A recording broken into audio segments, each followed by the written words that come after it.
Boa noite, meus caros, sejam muito bem-vindos a mais uma live noturna, dessa vez com o Padre Mateus Aquino.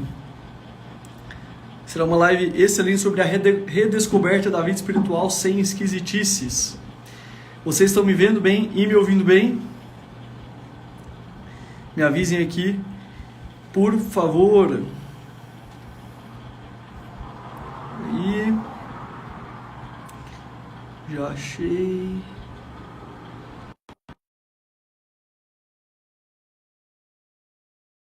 O áudio está bom? A imagem está boa? Olá! Boa noite, padre. Tudo bom? Que alegria estar aqui com o senhor. Que bom. Ainda bem, né? Foi quantos contratempos para essa live sair. Exatamente, né? A gente demorou, mas hoje foi no improviso. Vamos hoje, né? Vamos fazer. Exato, não, mas foi muito... divulguei em cima da hora, mas a gente já está tentando fazer isso aqui há algum tempo.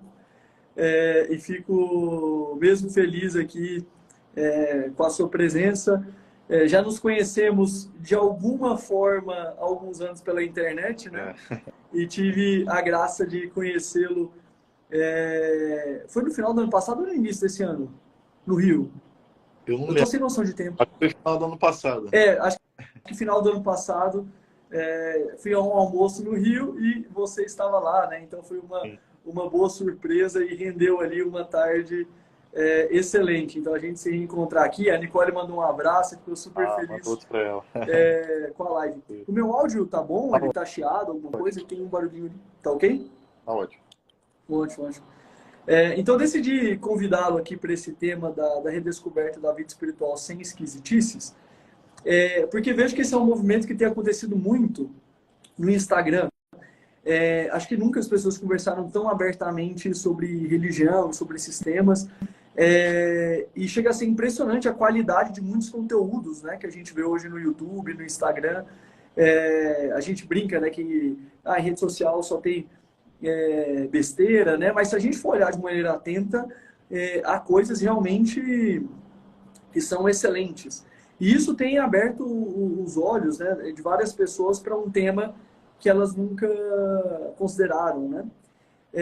Então, só fazendo a primeira pergunta e passando a bola, né, para você conduzir, a ideia aqui é ouvi-lo, mas dando esse contexto. As pessoas começam a ouvir sobre isso e elas começam a descobrir o que é religião e a descobrir o que não é religião, né? Dentro do mundo das superstições ou da religião que se torna um jeito de fazer a própria vontade ou da teologia da prosperidade, né? Ou uma religião que ao invés de servir a Deus é um self-service, né? Isso eu quero, isso eu não quero. E eu pensei a gente começar aqui, se fosse possível, você comentar o que não é a religião, assim, antes da gente entrar um pouco na essência mesmo, de forma geral, assim, do que você vê as pessoas se confundindo, o que você diria que não é, pelo menos para a gente começar pouco aqui pela via negativa? Acho que, assim, por princípio, nós teríamos que pensar que, para que eu me questione sobre a religião, eu teria que me questionar sobre a verdade. Porque a partir do momento em que eu creio que existe um Deus, eu preciso compreender que esse Deus ele é uníssono, ou seja, então ele não poderia revelar algo contraditório. Então Deus não poderia revelar algo em uma religião e revelar algo totalmente distinto em outra, porque senão haveria contradição em Deus e isso metafisicamente é impossível. Não pode haver contradição em Deus. Não pode haver contradição naquele que é a própria verdade. Então, uma pergunta sobre a religião, né, ela seria também uma pergunta sobre a verdade. Qual é a religião verdadeira? Ou seja, só pode haver uma única religião verdadeira. É claro que podem existir elementos de verdade em outras religiões, mas não é possível que exista mais de uma religião verdadeira.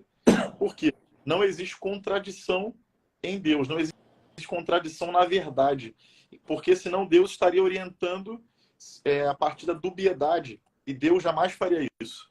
Deus jamais orientaria uma alma sem que a conduzisse de uma forma segura para a verdade. Então, a pergunta pela religião é a pergunta justamente pela verdade. Então, um primeiro ponto, ou seja, não existe uma religião não existe uma religião pluralista, não existe um pluralismo religioso nesse sentido de que eu posso ser qualquer coisa e que a partir desse lugar eu vou chegar até Deus. Porque muitas pessoas pensam isso, né? Ah, o importante é que ele está numa religião, ele vai chegar até Deus, né? Ou então nosso Deus é um só, né? Todo mundo já ouve isso, né? Sim. Vai dar certo, né? Então, esse é o ponto. Perguntar-se sobre a religião é perguntar sobre a verdade. Então, a partir disso, nós teríamos que investigar qual seria essa verdade, ou seja, e se eu creio que Jesus é a verdade, eu primeiro tenho que crer nesse evangelho que ele revelou, ou seja, que Olha, um instante. Tem um pedaço da janela aberta aqui e tá passando uns barulhos. Eu não sei se agora que eu fiz silêncio tá ecoando muito e atrapalhando a live, tá? não, acho que aqui não. Não sei para o povo, se o pessoal Ah, quiser não, tá comentar. bom. Só interrompi porque se tivesse, Não, não. pode me dar o toque aqui que eu dou um jeito. Tá tranquilo. Então, acho que é isso. Assim, se eu creio que Jesus é essa verdade, ele, o Senhor, ele disse que ele funda uma igreja. Ou seja, o nosso Deus, ele funda uma igreja. Então, eu não posso dizer que o meu Deus é o mesmo de alguém que está fora dessa igreja de Cristo. Que alguém vai dizer assim, não, o meu Deus, ele se fez carne e ele fundou uma religião. Aí vai dizer, ah, Deus não tem religião, né? O importante é a religião do coração. Então, isso é muito próprio da modernidade, ou seja, desse sentimento religioso, né? O importante é o que você sente. O importante é ser bom. É, Aí você fala, defina o que é ser bom. Aí a pessoa é, já... exatamente. né? É. Aquela coisa, né? A pornografia é harmônica com quem é bom ou não? Né? Pega um tema, né? Aí se você for entrar nisso, vai ver, opa. É igual uma vez um amigo falou assim, ah, ele era um péssimo pai, mas não, ele era um péssimo esposo, mas era um excelente pai, mas ele é um bom homem. Eu falei, não tem como, não tem como isso. Então, a gente faz essas separações. Então, a própria modernidade, ela faz isso. Então, você cria a sua religião. Por quê? O importante é o que você sente. Então, o pecado, ele também vira aquilo que você sente que é pecado. Hoje em dia, as pessoas, elas pensam que pecado é aquilo que pesa na consciência e não aquilo que Deus revelou como pecado.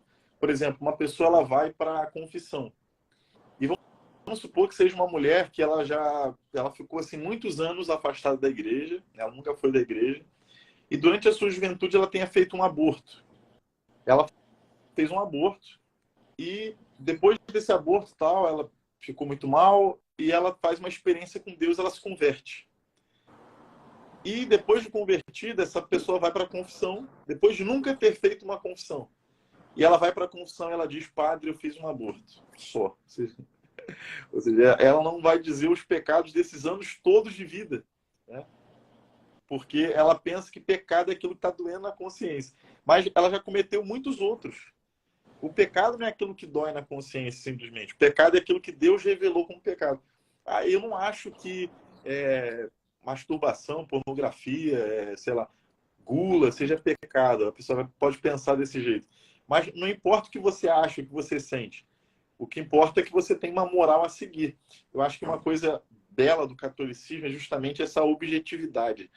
Uma vez eu atendi uma senhora que ela se converteu do protestantismo, e uma senhora já com seus 60 e poucos anos, e após a confissão ela disse assim, padre, não consigo me sentir perdoada. E eu falei para ela assim, bem-vindo à Igreja Católica. Eu falei assim, sabe por quê?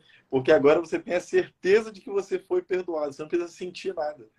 Eu falei, você tem a clareza de que, tendo confessado todas as coisas de modo sincero, humano, né, e que o padre tendo ali, né, o uso de ordens, podendo te absolver, ele te dando a absolvição, você tendo as condições para tal, você é verdadeiramente absolvido.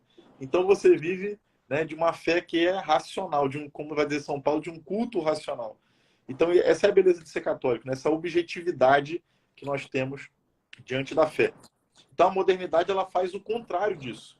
Então essa instabilidade com relação à religião, ela justamente surge disso. Ela surge a partir desse contato religioso muito desvinculado de uma doutrina revelada.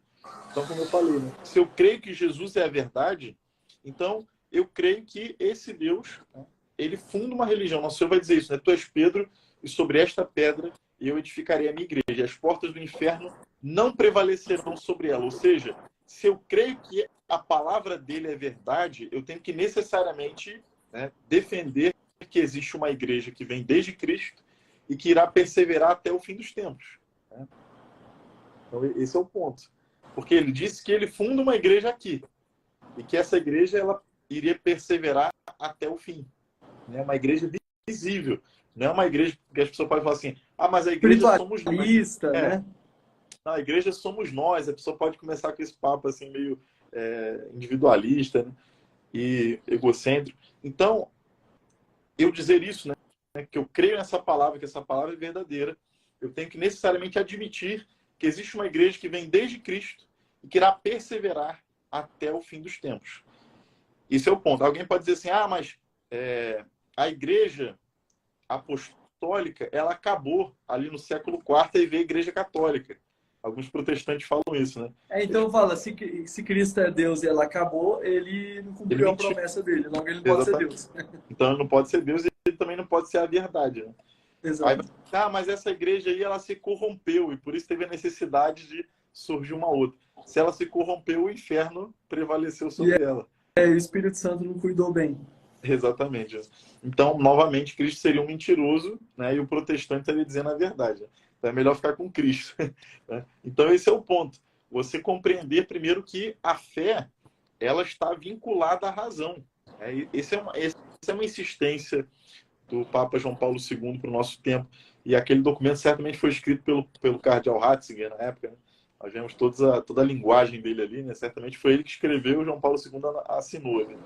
Então ele vai justamente falar isso. A fé e a razão, elas são como duas asas que nos elevam para a contemplação da verdade.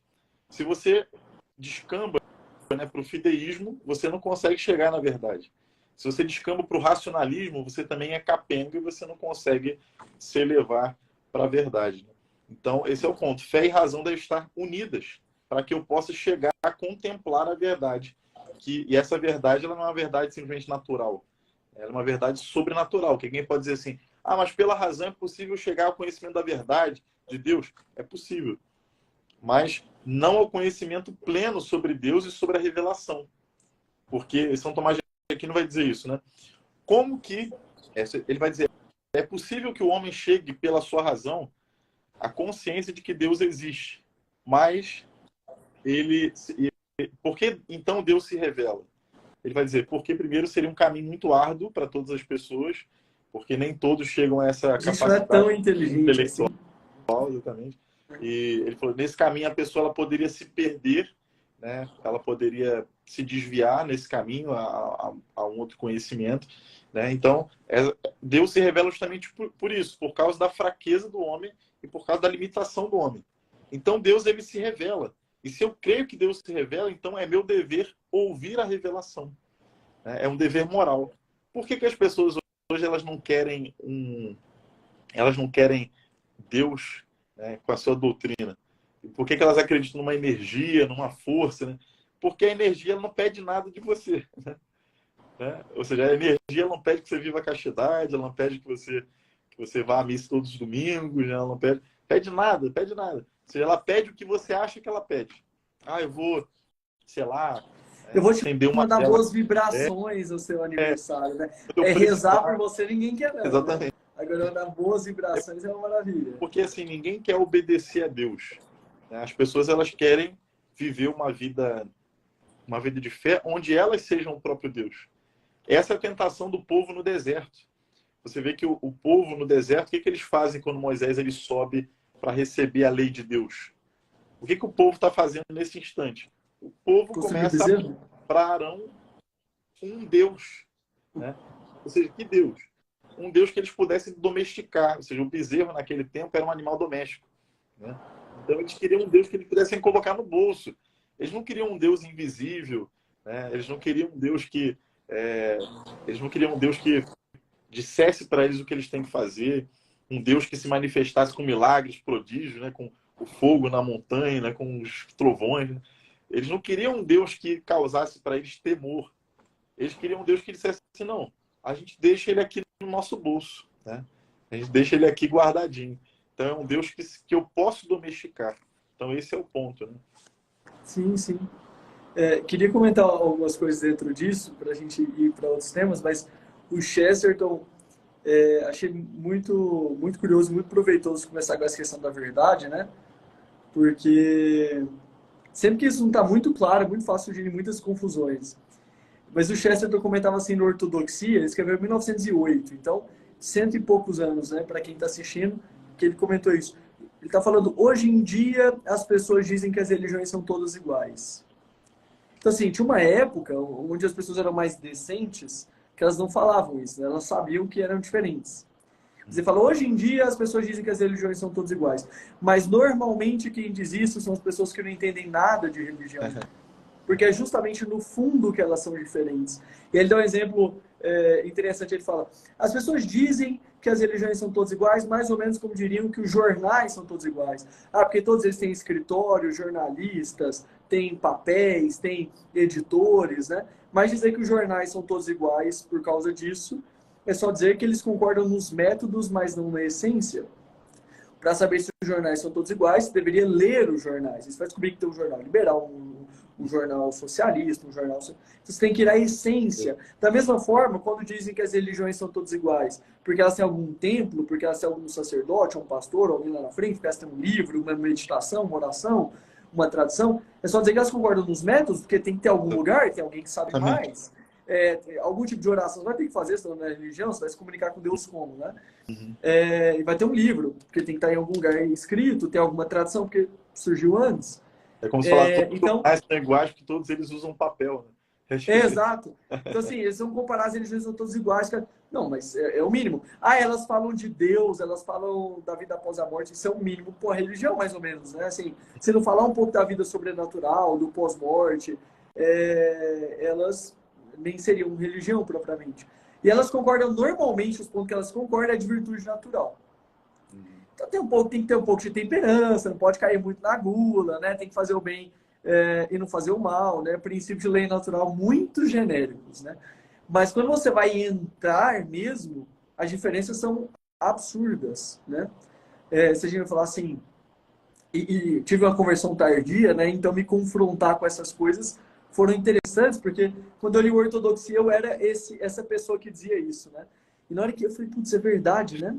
Tem como elas serem todas falsas, mas não todas verdadeiras. Né? Esse é o ponto. E aí, quando a gente olha até a definição do que seria bom, né? Não matou e não roubou. Tá, não matar e não roubar é só quinto e sétimo mandamento, né? Tem outros 8. Foi o que eu falei Era pro pessoal invejoso, né? foi o que eu falei pro pessoal na homilia do domingo agora, né? Que a nossa referência é que tá errada. Porque a pessoa, quando ela diz que ela é boa, com quem que ela está se comparando? Ela está se comparando com um traficante, se comparando com um assassino, com um bandido, né? Ela está se comparando com um ladrão. Ela não está se comparando com os santos, né? Comparar as portas do inferno com as portas da cadeia e Exatamente. reduz a lei da salvação à lei penal, né? Assim, Exatamente. Se você se compara com São Padre Pio, quem é você, né? Eu posso me considerar um bom padre, vamos dizer assim, se eu me comparar com um padre medíocre, com um padre ímpio, né? Que é um padre de vida dupla. Eu vou falar assim, cara, eu sou um padre maravilhoso. Agora, se eu me comparo com São João Bosco, cara, que lixo de padre eu sou. Né? Porque, assim, muito para fazer ainda. Né? Então, assim, a nossa vida, ou seja, quem é a referência da verdade? Ou seja, os santos são aqueles que se identificaram plenamente com a verdade. Então, por isso que os santos eles refugem, né, como a glória. Porque eles mostram para nós a luz da verdade. Então, eles são esses luzeiros que mostram para onde nós devemos seguir. Então, confrontar a nossa vida com a vida do santo, de alguém santo, é justamente confrontar a mentira com a verdade. As nossas mentiras vão aparecer, né? As nossas mentiras elas vão ressurgir, né? E vão falar, olha, caramba, tem muito para fazer ainda. Mas agora, se eu comparo a minha vida, sei lá, com o Fernandinho Beiramar, eu vou falar, caramba, pô, né, tô ótimo, tô maravilhoso, tô tranquilo, não mato, não roubo, para graças a Deus não faço mal a ninguém, né? Só aqueles pecados do dia a dia, né? Eu detesto quando alguém fala isso na confissão. Eu só falo assim, você gasta não, dia a dia de quem? é isso que eu pergunto. O meu dia não é o seu dia. Né? Aí a pessoa fala assim, não, só aqueles pecados do dia a dia, sabe? Ou seja, aquelas bobeirinhas, eu já vi uma pessoa falando isso, né? Não, aquelas bobeirinhas, sabe? Ou seja, porque como nós estamos, né, acostumados a pecados muito grosseiros, e nós não temos uma referência sobre santidade, para nós não pesam os pecados veniais. Ou seja, o santo, né, ele tinha uma consciência delicada, não é uma consciência escrupulosa. É uma diferença, né? Ou seja, não é que eu vou ficar assim, né, aquela coisa, aquele milindre, de achar que eu ofendi a Deus nas mínimas coisas, não. Mas o santo, ele vai ter uma consciência mais delicada, né? Ele vai perceber nuances, né, que ele não conseguia perceber antes, quando ele estava pecando pecados de impureza, né, quando ele estava pecando pecado de gula, de preguiça, de ira, né, que são os pecados mais baixos ali, que tomam as nossas faculdades inferiores. Então, enquanto eu estiver lutando contra isso aqui, né, gula, preguiça, luxúria, ira, são esses pecados mais grosseiros, eu justamente vou ter essa dificuldade de compreender outros pecados. Quando você passa por isso, né, quando você começa a avançar na luta contra os pecados mortais, você começa a reparar pecados que você nem sabia que você tinha, né? Uhum. Você começa a ver, caramba, quantas dispersões na missa, né? Quantas genuflexões mal feitas diante do Santíssimo Sacramento, quanta falta de generosidade nas minhas penitências, né? Quanta falta de amor, né? Às vezes uma falta de caridade que eu tenho, né, constante com as pessoas que eu lido do meu trabalho, uma ira que eu sempre dou vazão e digo que esse é o meu jeito. Então essas coisas vão aparecendo, né, quando a gente vai realmente refinando a consciência, a partir da luta contra os pecados veniais também. Sim, sim. E aí, nesse outro ponto, eu acho que é especialmente importante também pontuar, e acho que entra um pouco disso da redescoberta da vida espiritual sem esquisitices, que isso você falou, né, da identificação com a verdade. Ou a gente age conforme a gente pensa, ou a gente pensa conforme a gente age. Né? Então, se a gente não se compromete a buscar a verdade de todo o coração e de encarnar esta verdade conhecida, a nossa vida vai ser uma grande hipocrisia, né? E a gente vai acabar pensando conforme a gente age. E aí a gente entra num tema que acho que começa a separar um pouco do joio e do trigo disso da religião, que é muito comum ver a religião como um processo sempre de satisfazer seus feitos, né? A pessoa falando, de ter fé, aí eu vou rezar porque eu vou acreditar que Deus vai me dar tudo, né? Sempre aquela coisa negando a cruz, né? A cruz como uma coisa, um erro dentro da religião, né? Então, se tem um sofrimento, não, Deus vai me dar, né? Deus vai... E acho que é interessante a gente olhar para um lado que, se a religião não te ajuda a lidar com as suas misérias, né? Se a religião não ajuda a olhar as chagas no seu coração, né? Para olhar a sujeira na sua alma, e se a religião não serve para limpar suas maldades e para você olhar para Deus, né, e se voltar para Ele, isso é outra coisa, isso da religião. E o que a gente vê normalmente são as religiões que focam em tudo. Mas é aquele aspecto de olhar os seus pecados, assim, eu passei por algumas experiências diferentes, né, e entrando ali, conhecendo mais sobre o catolicismo, sobre a vida dos santos, é impressionante, né? Como que o tempo todo é olhar para os seus pecados, olhar para os seus pecados, olhar para as suas misérias. Você olha para a sua miséria, você é um miserável, né? E se a gente não está disposto a olhar para isso, não é religião, é outra coisa. A religião pode virar um departamento de marketing, né? Para você ter um sucesso maior, começa a fazer as novenas em prol disso, pode virar uma fonte de pagar as contas, outras coisas. Claro que Cristo, se a gente pede, ele acrescenta o resto, ele sabe que a gente precisa do resto, porque ele é um bom pai, mas é muito fácil a gente perder um pouco disso. Queria que você comentasse um pouco sobre esse ponto, assim, sobre essa confusão que a gente faz de esquecer um pouco desse fundamental. Eu acho que assim, a gente tem que entender que o centro da vida cristã, ele é amar a Deus, né? Ou seja, ele não é lutar contra o pecado, né? Essa é a parte negativa da vida cristã, né?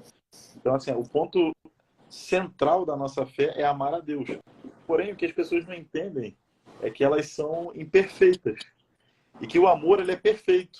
Quando São João ele fala que o amor, ele lança fora o temor, é justamente ele está falando de um estado mais avançado da vida espiritual, onde aquela alma já aprendeu a amar. Porque nós, antes de termos essa purificação, né, com a santidade, nós somos muito egoístas, né? A gente olha para a gente e nós somos profundamente egoístas, né? Esse é o ponto. O nosso egoísmo ele está ali, muito profundo, né? Porque a nossa natureza está ferida de pecado. Então, a pessoa ela pensa assim, não posso falar sobre o inferno, Porque a pessoa ela vai ficar assustada com Deus, ela vai ficar achando que Deus não Uma é amor. paciente minha falou assim, surgiu um assunto, alguém, eu não lembro exatamente a questão, e a filha dela falou que a filha dela falou a palavra inferno em casa, ela falou, não se fala essa palavra aqui em casa. Aí a gente fica pensando, né? Nossa Senhora de Fátima, que é Então, é uma dezembro, palavra que tem que ser mostrou, dita mais vezes. né, mostrou para os pastorinhos, Uhum. inferno, crianças de 8, 9 anos, né? Então, você olha isso. Então, a didática de Nossa Senhora tem que ser a nossa. Então, por quê? Porque nós começamos a vida espiritual primeiro com horror ao pecado.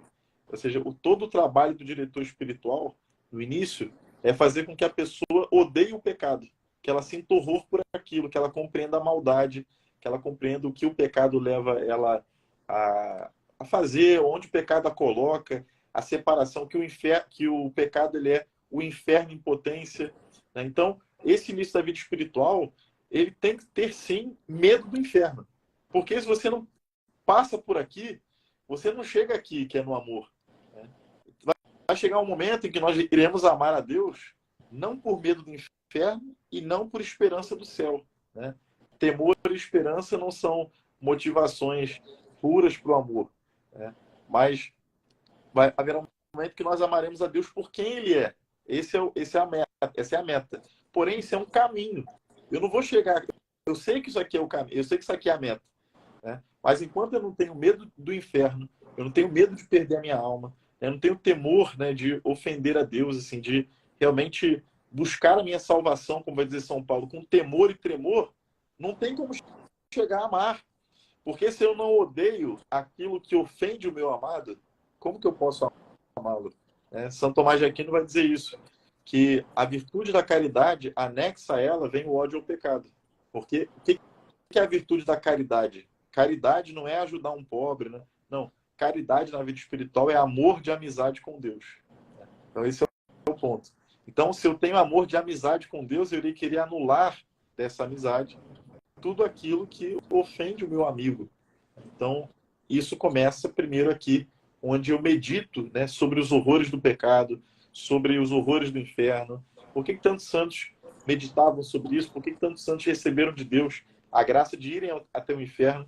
Santa Teresa d'Ávila, ela foi ao inferno e só conseguiu escrever sobre isso 7 anos depois, de tanto medo que ela sentia. Né? Então, nós vemos isso. E ela viu no inferno o lugar que estava reservado para ela, com o nome dela lá no inferno.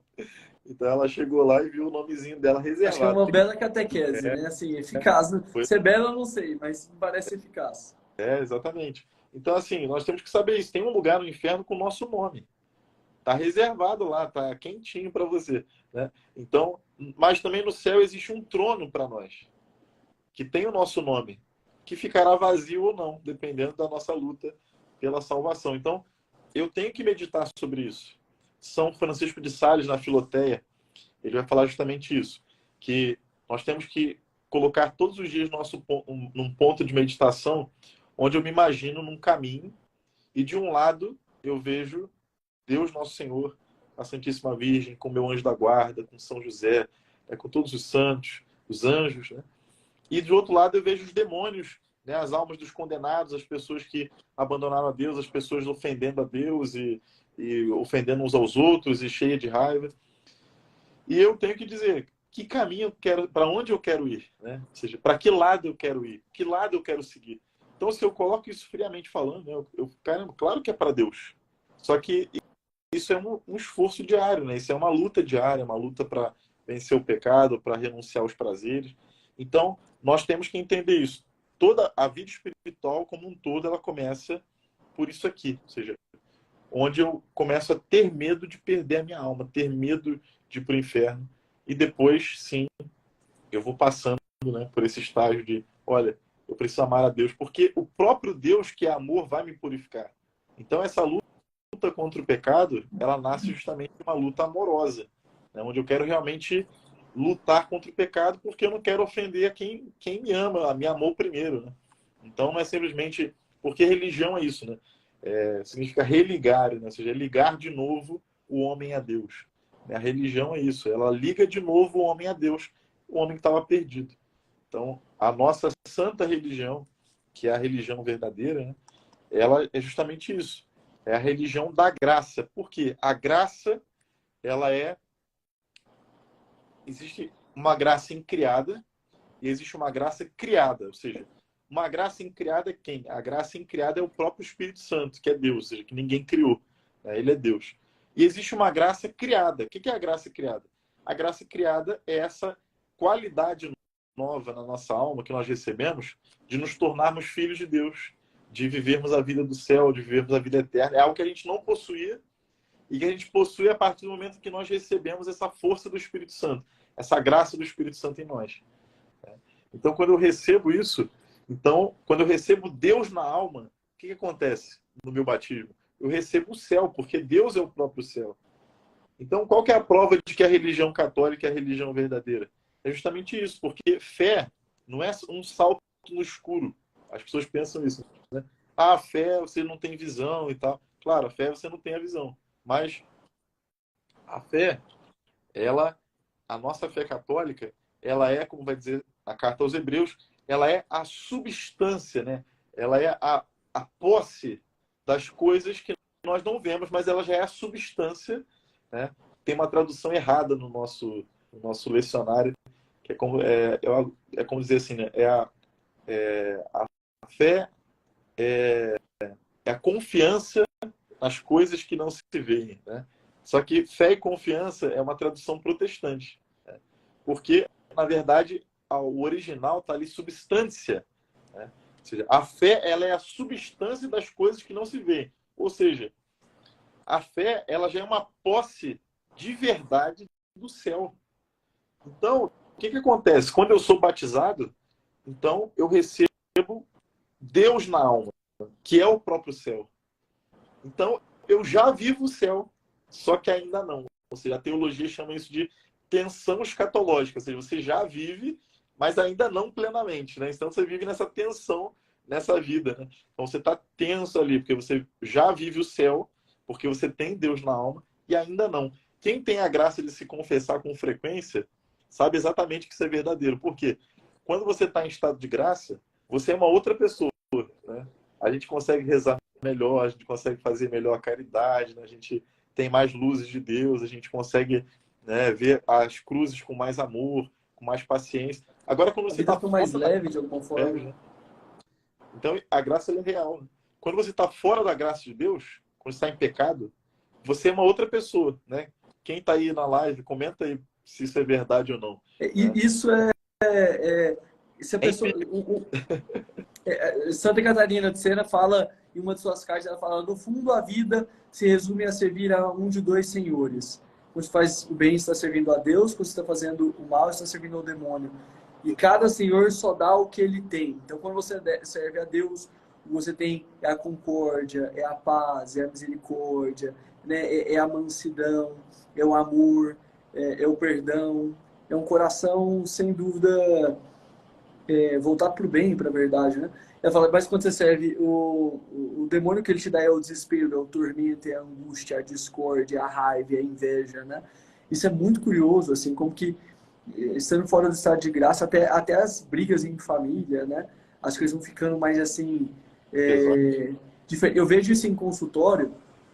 é, Normalmente nos faz a apresentação no meio da live, que não te dei essa oportunidade. Eu acho que seria bom você contextualizar um pouco. Eu vi gente perguntando sobre você, mas eu vejo isso em consultório. Isso é curioso, assim. Eu atendo adultos, né, na parte de relacionamentos, amadurecimento, em psicoterapia, e eventualmente, né, eu atendo pessoas cristãs, católicas, que acabam se abrindo um pouco mais desse lado, de falar de vida espiritual, né? E é muito curioso, assim, você conhece a pessoa, etc., e aí você vê que ela começa a ir para um mau caminho, cai alguma coisa grave, alguma coisa assim, surge uma briga de família, uma coisa que não era tão grave, e você percebe a pessoa reagindo diferente. Em vários casos, eu comento com a pessoa, falo, você percebe que você não é muito assim, né? Precisa dessa raiva, E a pessoa, putz, é verdade. A pessoa percebe. Quantas vezes eu já vi relato disso, né? Quando a pessoa tem um olhar atento. Para quem não tem noção disso, ela não sabe muito a diferença, que ela nunca viu antes e depois, né? Mas isso é claríssimo, claríssimo. Para quem vive na graça de Deus, né, a gente sabe que isso é muito verdade, né? Que a graça ela é real. Então, o que é a graça? A graça é como se fosse um cordão umbilical entre nós e Deus, né? Porque Deus ele nos comunica a vida dele, né? Então, a graça é isso, ou seja, é um fluxo vital de Cristo, né? Vai dizer o Padre Tanqueray, né? Então, a graça é isso, ou seja, Deus nos informando a sua vida, Cristo nos informando a vida divina. Então, assim, quando eu estou na graça de Deus, eu tenho a capacidade de fazer atos divinos. E uma coisa muito interessante sobre a graça também é que, por exemplo, Deus, ele é o governador de toda a criação, ou seja, ele governa toda a criação. Porém, Deus governa diversas coisas através de causas segundas. Por exemplo, Deus, ele não está providenciando, vamos supor, lá, tem um cachorrinho, né? Tem uma cachorrinha lá, a lua, né? Deus não está providenciando diariamente o alimento dela, né?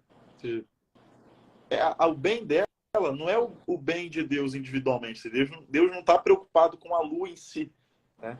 A lua ela não é um indivíduo para Deus. Deus ele cuida dos animais segundo a espécie. Então, o bem do animal é o bem da espécie. Não sei se está difícil de entender aí, mas assim vai ficar claro, né? Então, assim, Deus ele governa determinadas criaturas segundo a espécie. Isso aqui é muito importante a gente entender. Por quê? Então, Deus não governa diretamente. Agora, quando uma alma ela está em estado de graça, Deus ele governa essa alma individualmente. Por quê? Deus passa a governar essa alma de dentro. Então, Deus governa essa alma individual. Então, o meu bem, quando eu estou em estado de graça, é o bem de Deus.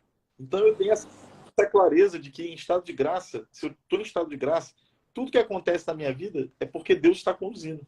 Uma enfermidade, uma batida de carro, Deus ele está providenciando isso individualmente para mim.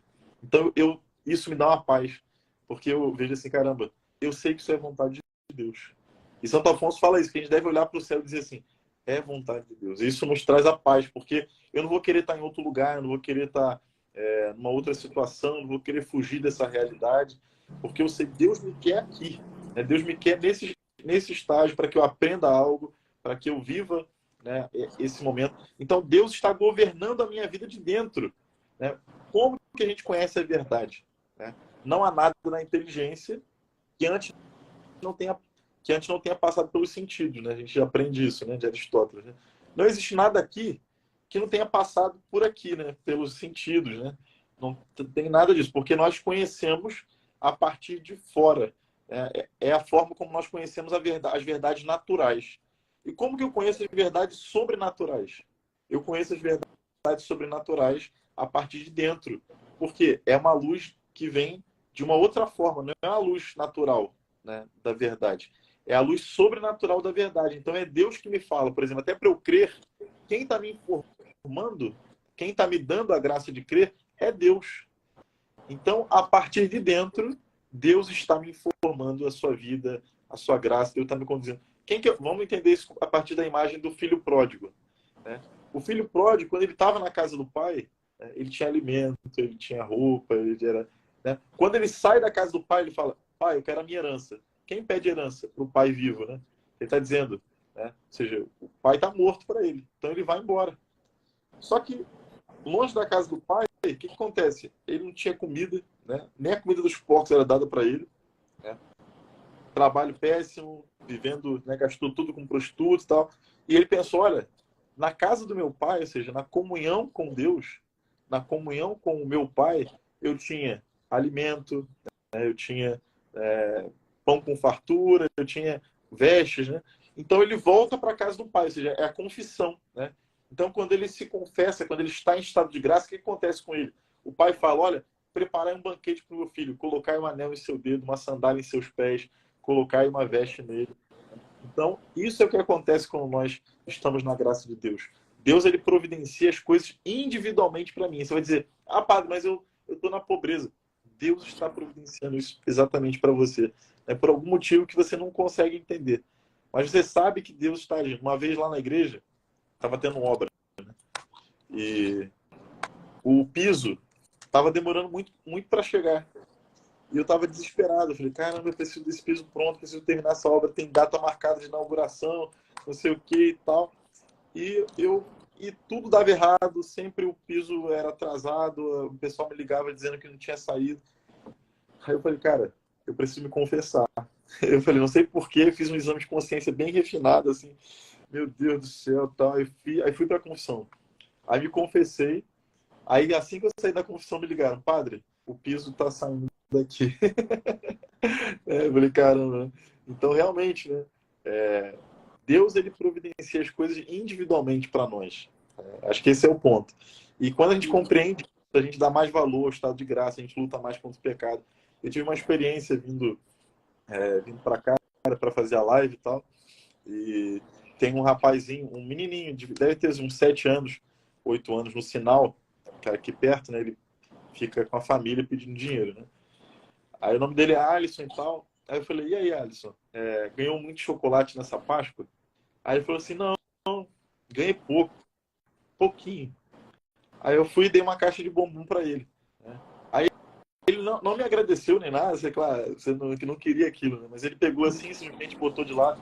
Aí eu falei, você ganhou quantos? Aí ele, ganhei 9 só 9 caixas. Aí ele, com essa 10. Ou seja, às vezes nem uma criança rica ganhou tanto como ele.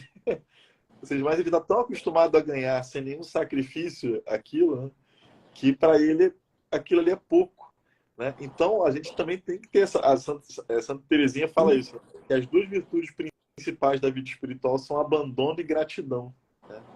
Abandono e gratidão, esse é o ponto. Porque se a gente não tem gratidão a Deus, gratidão ao que Deus fez por nós, gratidão ao sangue dele derramado, gratidão à graça, aos sacramentos, a gente acha que é mais uma confissão, mais um sacramento, mais uma comunhão, mais uma missa.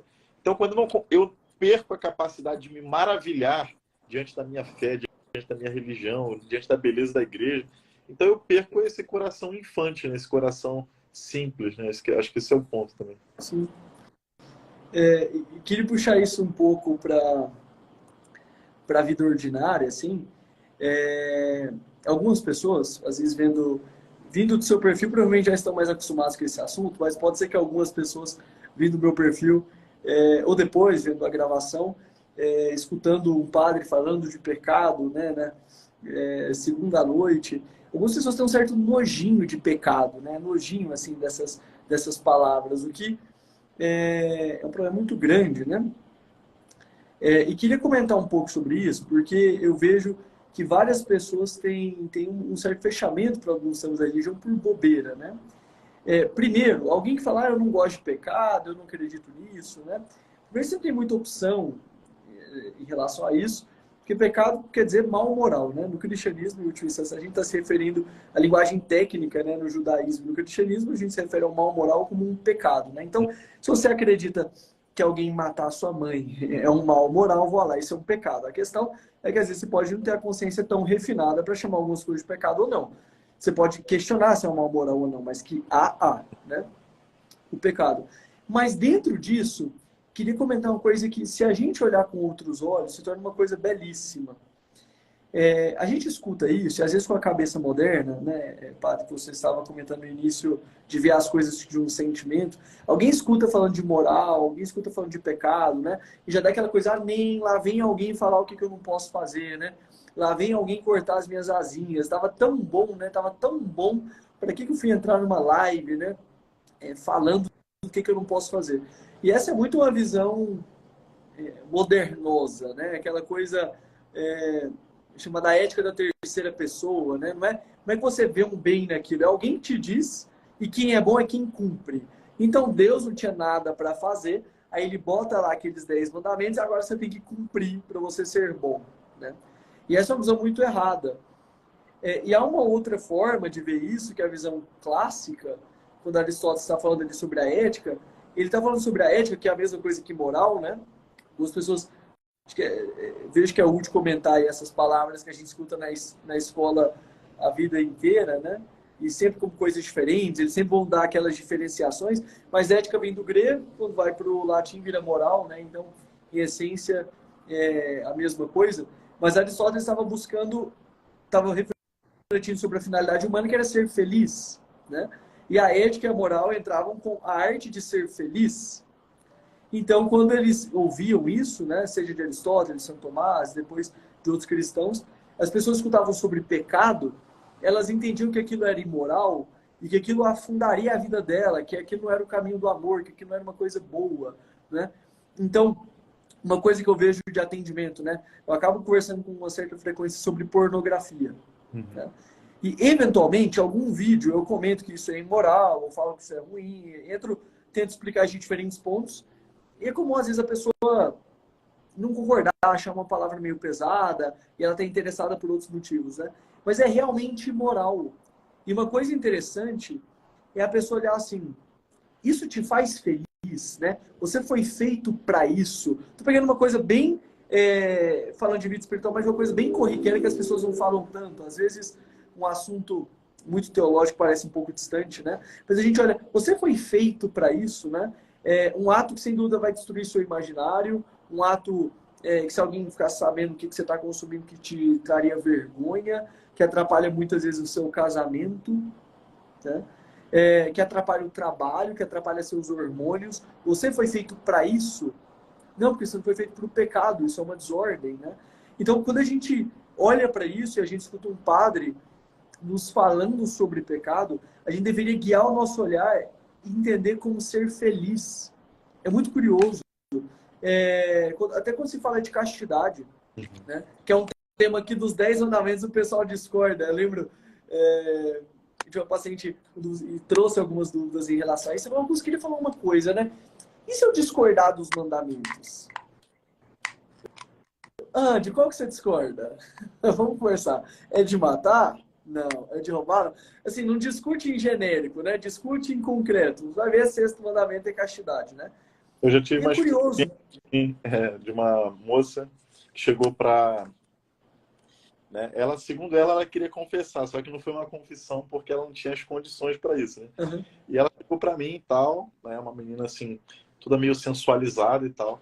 Aí já chegou, né, com um vestido super curto, aí tipo assim, cruzou a perna assim na minha frente, né? Aí eu, meu Deus do céu, falei, lá vem. Eu já deve estar com o diabo no corpo da menina. Aí ela já veio com uns assuntos assim, padre, né, eu fui numa cartomante, né, e eu depois me arrependi e tal, eu não sou disso, não sou desses negócios esotéricos e tal. E eu queria confessar isso, que eu estou com esse peso na consciência. E tem outra coisa também que eu não vivo a castidade com meu namorado, não. Mas isso aí eu não vou parar. Então eu só queria citar mesmo. Só queria citar. Ou seja, Assim, ó, aí eu constinata. tipo, gastei todo o meu latim com ela, expliquei, falei de teologia, não sei o que, expliquei porque os males, né? Falei tudo, né? E falei para ela, olha, infelizmente isso aqui não é uma confissão, porque você não está arrependida. Então você precisa ter um propósito firme e sincero de nunca mais pecar, mesmo que você caia hoje, mas você precisa sair daqui decidida, né, a realmente nunca mais pecar. E ela falou, não, isso eu não vou parar, porque isso é uma invenção da igreja. Porque ela falou assim, não existe nada sobre isso nos mandamentos nem na Bíblia, né? Aí eu fui, expliquei, né, falei, né? E ela falou, a Fornicação. igreja... E tem, né? exatamente. Aí ela falou, não, a igreja católica inventa os mandamentos. Aí ou seja, ela queria saber mais que a igreja. Então, assim, vê a soberba, né, da pessoa. Mas você vê por Exato. quê? O pecado de impureza ele nubla a nossa inteligência, né? Ele torna ela cinzenta. Então a gente fica mais burro, né? O pecado de Exatamente. impureza faz isso. Então ela não queria parar, porque ela não queria lutar, ela tinha desistido da luta, ela tinha desistido de realmente buscar a Deus. Então ela falou assim, mas não tem como o Senhor me perdoar só desses? Aí eu falei, isso é impossível. É como se você dissesse para alguém assim, olha, você se sentiu ofendido por isso aqui eu vou parar, mas isso aqui também que te ofende, eu vou continuar fazendo, tá bom? Você me perdoa? Aí eu falei, Eu como que eu roubei seu computador e seu celular, mas é, eu peço perdão só só pelo computador, que o celular eu tô adorando. cara, então O realmente celular tá ótimo. você vê como as pessoas elas estão fazendo uma religião ao seu gosto. É tudo aquilo que me incomoda, o que eu faço? Ou eu saio da igreja, procuro uma igreja protestante, ou procuro uma paróquia onde o padre ele é mais tranquilo, ele é mais, né, gente boa, assim, nesse sentido de, tudo pode e tal. Né? Uma vez uma senhora me procurou e falou assim, não, meu padre é isso, meu padre é maravilhoso. Aí eu falei, por que você não está lá? Ela, não, porque coisa de confissão, assim, eu venho aqui, coisa séria, assim. Então, É muito bom. as coisas sérias, né, elas sabem, não, realmente eu tenho que procurar alguém que sabe o que é pecado e o que não é, né? Então, Exato. esse é o E uma coisa verdadeiro... disso, pode falar. Não, pode... Eu só comentando uma coisa da confissão, da castidade, né? É um tema que acaba entrando mais e sem dúvida tem pessoas aqui que discordam disso, que vão ver também, porque estatisticamente é impossível que todo mundo aqui concorde. Mas sem pensar na Bíblia, né? Não precisa pensar na Bíblia. Pensa assim, isso te realiza mesmo? Quantas vezes eu já perguntei assim, direto esse ponto, né? Às vezes uma namorada tava lá e eu não quero largar a castidade, eu falo, tá, mas seja sincero, isso te realiza mesmo, assim? Aí você tá falando, nossa, é incrível, enche meu coração, o relacionamento é maravilhoso, é incrível. Ou é uma coisa rápida que depois você se sente mal, se sente surdo, se sente estranha. Quantas vezes eu já vi perguntando assim, às vezes até com a linguagem um pouco mais impactante, vamos dizer assim, quantas vezes eu já vi essa reação? A moça, é, assim, meio triste, meio frustrada, né? E basta pensar do ponto de vista do homem e da mulher. E a mulher sempre se ferra mais aqui, né?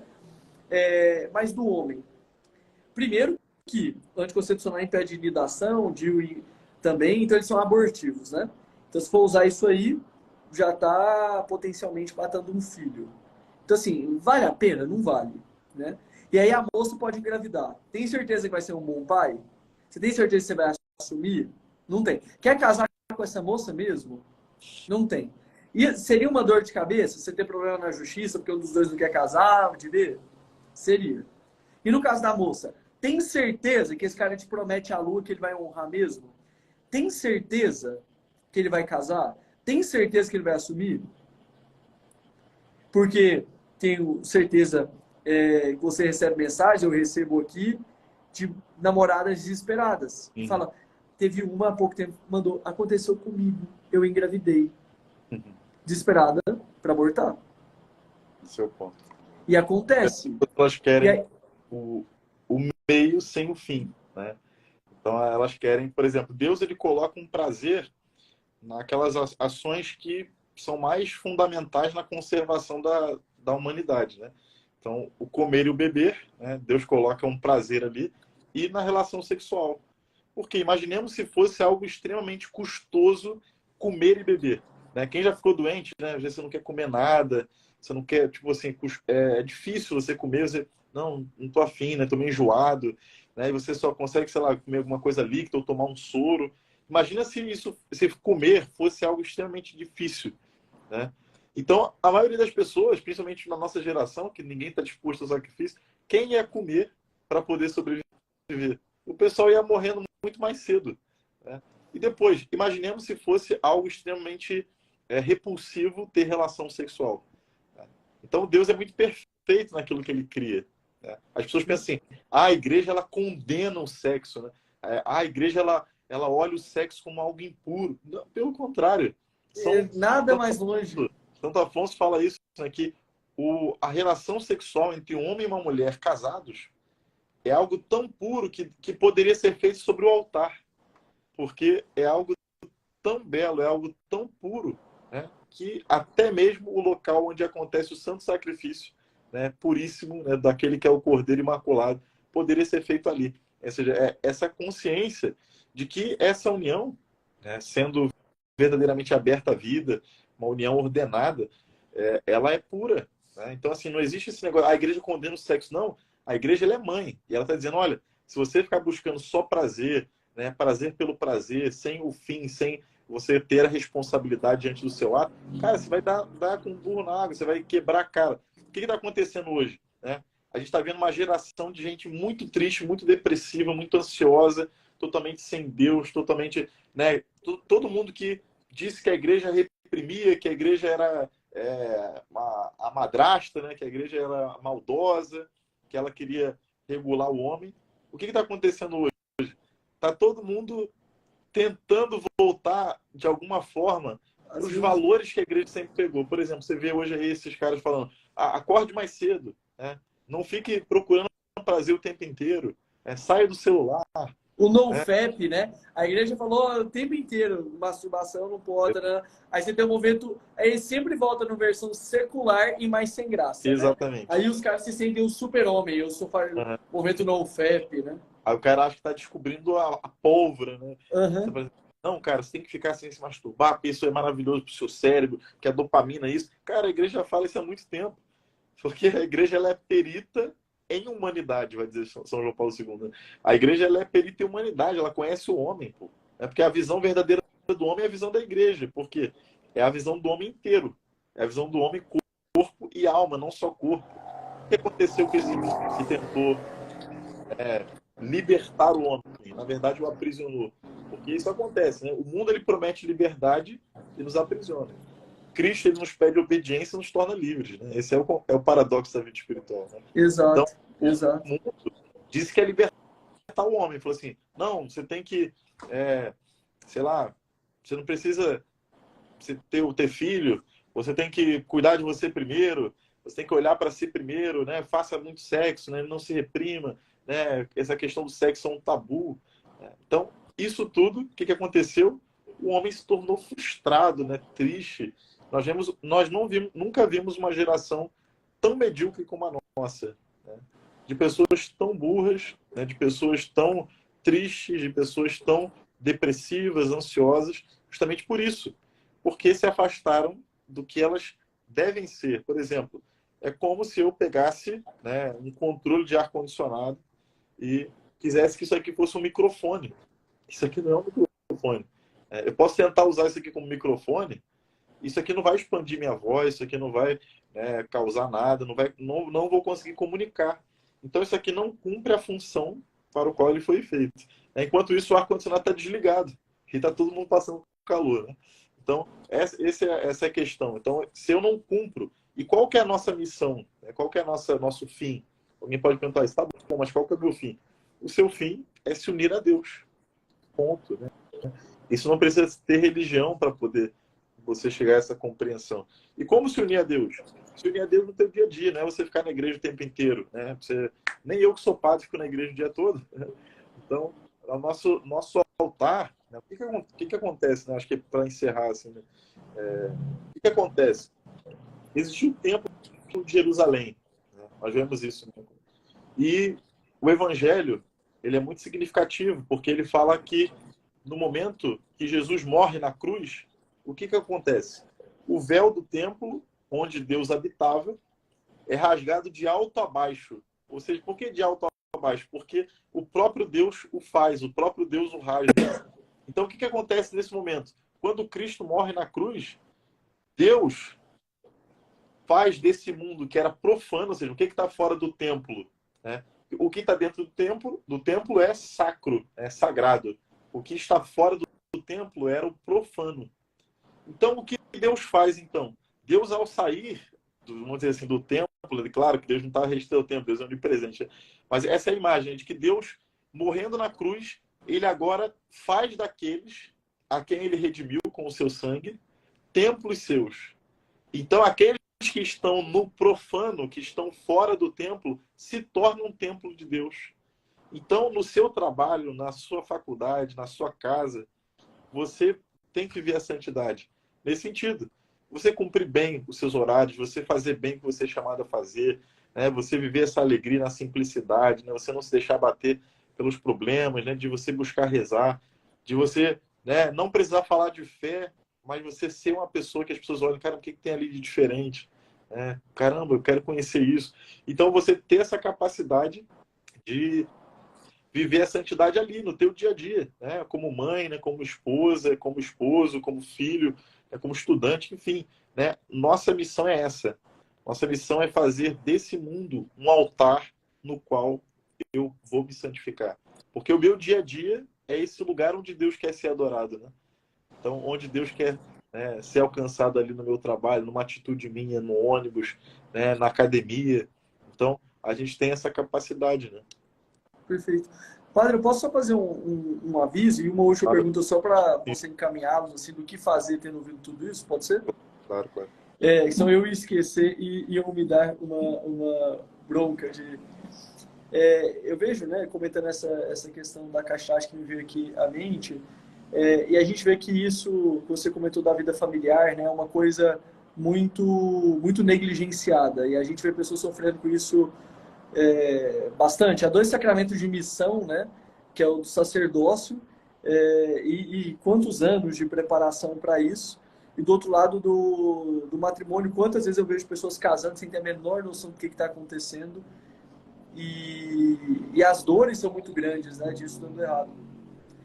Tenho produzido alguns conteúdos por aqui, né? Mais daqui 2 semanas, no dia 1º de maio, eu vou fazer um aulão sobre de solteiros ao noivado, ao casamento, para passar um pouco sobre isso, né? Desde a conquista até organizar o casamento, mas para pessoas que querem casar, que querem aprender a ter um relacionamento sério, assim, que funcione.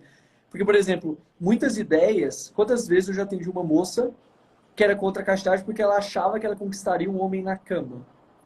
E que ela ouviu das amigas, ouviu da família, ouviu da mãe, ó, minha filha, se for você, vai ser outra e tal.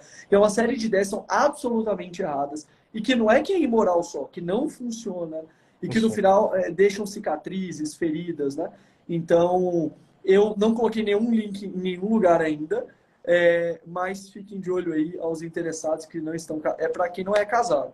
Então, para quem não é casado, que tiver interesse. E uma última pergunta que eu queria fazer, essa conversa poderia se estender por muitas horas e fico muito feliz aqui de ter podido, né, conversar. Mas para as pessoas que ouviram tudo isso, e o que elas podem fazer de próximos passos? Assim, a pessoa está um pouco perdida, ela está voltando um pouco mais para a religião e ela quer colocar as coisas no lugar, ela quer ler alguma coisa, fazer alguma coisa. O que você diria, assim, de maneira sem esquisitice, concreta, para elas saberem para onde ir?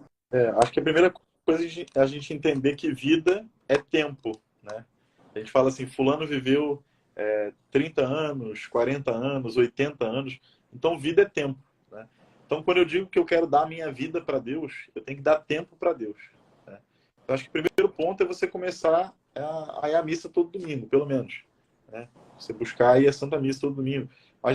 Mas eu acho que o mais importante é você criar uma intimidade com Deus. E como é que eu faço isso? Rezando todo dia, né? Como rezar todo dia? Né? Estabeleça um momento ali, principalmente no horário que você acorda, ali na manhã principalmente, porque as pessoas elas fazem isso, né? Elas acordam, né? Já metem a mão no celular e atualizam o dia, atualizam ali as mensagens que receberam ao longo da noite, tal, né? Então, elas falam antes com os homens do que com Deus. Então, esse é o ponto. Então, antes de ligar o teu celular, ali é o momento em que você vai primeiro falar com Deus. Você vai realmente encontrar-se com Ele. Aí você coloca ele 10 minutos. Bota no celular para despertar. Começa com 10 minutos. Depois você vai aumentando quando você adquirir constância, né? Então, o que eu faço nesses 10 minutos? Conversa com Deus como você conversa com um amigo, né? Então, se você fizer esse propósito todo dia, deve ter esse momento de amizade, deve ter esse momento... Eu ensino lá no meu perfil a fazer oração mental, a fazer, né, tudo isso. Mas eu acho que você começar com isso, né? Começar com uma conversa sincera e onde você vai criando um hábito de intimidade com Deus. E às vezes é até bom fazer em voz alta. Por quê? A voz alta ela vai te ajudar a se dispersar menos no início. Você fazer sem ser internamente, né? Mesmo que seja uma oração mental, né? Mas, é claro, sua mente concordando com o que você está dizendo. Então, uma união entre oração vocal e mental ali, né? Então, acho que esse propósito, né? Todos os dias, 10 minutos, coloca ali para despertar, faz a sua oração. Depois, uma coisa um livro que vai te ajudar muito, né? Primeiro, né, além dos evangelhos, né, de você ler os evangelhos, que você sabe, né, conhecer a vida de Cristo, mas acho que um livro que serve para todo mundo, né, é o Imitação de Cristo. É um livro chamado Imitação de Cristo, de Tomás de Kempis, né? Acho que esse livro é um livro de ouro, assim, que fez muitos santos, né, ao longo da história, assim, acho que esse é um ponto, né? Você tem um livro espiritual, né? Que dá Claro que umas porradas muito boas, viu? para nós coléricos, né? Então, acho que esse é um ponto, né? E aí, no final do dia, você sempre fazer um exame de consciência. Isso é o básico, né? Estou falando assim, de uma forma muito Não, básica, perfeito, era isso mesmo. né? Mas eu acho que no final do seu dia, você analisar, né? Você analisar como foi o seu dia. como você viveu esse dia, né, com as virtudes, ou seja, com relação ao bem e ao mal, ou seja, em quais momentos você poderia ter escolhido, né, uma atitude melhor, uma atitude de mais bondade, né? Na graça de Deus, você escolheu uma atitude contrária a isso, né? Então, você fazer esse exame todos os dias, né? Então, acho que uma coisa boa. Já valeu essa aula, né? Tem uma moça aí falando, né, a Laila, né? Que ela estava pensando em desistir de ser catequista, né? E depois dessa aula, ela percebeu que Deus a está Que chamando. maravilha. Que maravilha. Meu nome Padre, se você é tiver Matheus. algum... Não sei se terminou? Oi? Eu não sei se Terminei. eu te cortei ou se você terminou. Não, é porque Teria alguma perguntaram outra coisa? qual é o meu nome, né? Meu nome é Padre Matheus Aquino, com Vocês não TH. conseguem ver aqui em cima, É. não, pessoal? Clicando? Acho que não. Mas ia te perguntar, aproveitando todas as pessoas que estão aqui, vai ficar gravado aqui no meu perfil, no meu canal. Caso você queira passar alguma mensagem, algum recado de alguma aula, de algum curso, dos conteúdos, fique super à vontade, porque depois o pessoal sai e não lembra. Então, queria deixar esse espaço aqui. E qualquer outra coisa que quiser comentar também, fica à vontade. Da minha parte era isso, mas queria agradecer. Bom, essa semana eu vou falar bastante sobre os pecados capitais, né, lá no meu perfil, né? Então, estou fazendo, né, algumas catequeses sobre isso, né? Então, como vencer esses pecados, né, que são esse início ali da vida espiritual também. Então, vai estar tudo presente lá, tá bom? E eu quero agradecer, né, pelo convite, né? Graças a Deus saiu essa live. Mas Amém. Tava difícil, viu? é um sinal de que, Nossa. bom, é um sinal de que Deus a queria, né? E o demônio não a queria, né? Eu tava pensando, falei, nossa, eu acho que é uma das top lives aí mais difíceis de marcar, mas que bom que deu. Eu falei que eu não desistiria, mas agradeço mesmo. E você precisar aí, conte conosco. Espero revê-lo mais vezes, que pra gente é sempre uma alegria. Que bom, meu irmão. Uma alegria também. Deus abençoe a todos vocês. Um abraço, Salve. obrigado. Pra... Até. Até.